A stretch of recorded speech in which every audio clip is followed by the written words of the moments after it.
അപ്പോൾ smile designing ഒരാളുടെ ചിരി മനോഹരമാക്കുന്നതിൽ എന്തൊക്കെ ഘടകങ്ങളാണ് നിങ്ങൾ ശ്രദ്ധിക്കാറുള്ളത്? ലിപ്പിൻ്റെ ലെങ്ത്ത്, ടീത്തിൻ്റെ സൈസ്, ടീത്തിൻ്റെ ഷേപ്പ്, അതുപോലെ ഗം എത്ര വിസിബിളാണ്.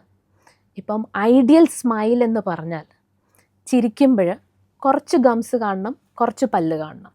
മെയിൽസ് ആവുമ്പോഴത്തേക്ക് കുറച്ച് ഗംസും കുറച്ച് പല്ല് കാണുന്ന പോലെ ആയിരിക്കും. പക്ഷേ ഒരു ലേഡി ആണെങ്കിൽ കൂടുതൽ പല്ല് കാണണം. അപ്പോൾ അങ്ങനെ ഇതിനെല്ലാം ഒരു സയൻസ് ഉണ്ട്. യങ് ലേഡി ആകുമ്പോൾ visibility of teeth should be more.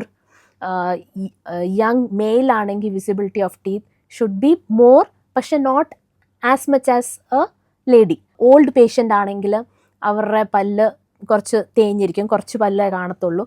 അങ്ങനെ ഇതിനെല്ലാം ഒരു ക്രൈറ്റീരിയ ബേസ്ഡ് ആണ്. ഇപ്പം നമ്മളൊരു പേഷ്യൻ്റ് വന്നു കഴിഞ്ഞ് കഴിഞ്ഞാൽ അവരുടെ ഫേസിന് എങ്ങനെയാണ് നമുക്കൊരു പല്ല് കൊടുക്കാൻ പറ്റുന്നത് അതനുസരിച്ചായിരിക്കും നമ്മൾ കൊടുക്കുക. നമ്മൾ കുറേ ഫോട്ടോഗ്രാഫ്സ് എടുക്കും, പേഷ്യൻസിൻ്റെ ഫോട്ടോഗ്രാഫ്സ് എടുത്ത് കുറച്ച് ചിരിപ്പിച്ച് നോക്കും.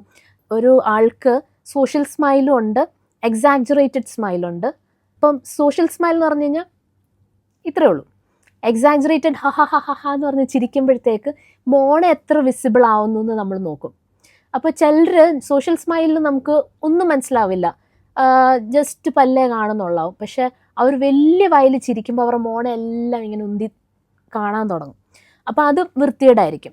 അപ്പം അങ്ങനെ നമ്മളെല്ലാം വീഡിയോസ് എടുത്തിട്ട് നമ്മൾ അനലൈസ് ചെയ്യുമ്പോൾ ഒരാളുടെ സ്മൈലിൽ എന്തൊക്കെയാണ് നമ്മൾ ചെയ്താൽ നമുക്ക് ബെറ്റർ ആക്കാൻ പറ്റുമെന്ന്, അതനുസരിച്ച് നമ്മൾ അവരുടെ മോഡിഫിക്കേഷൻസ് എന്തൊക്കെ ചെയ്യണം എന്ന് ഞങ്ങൾ പേഷ്യൻ്റെ അടുത്ത് പറഞ്ഞു കൊടുക്കും.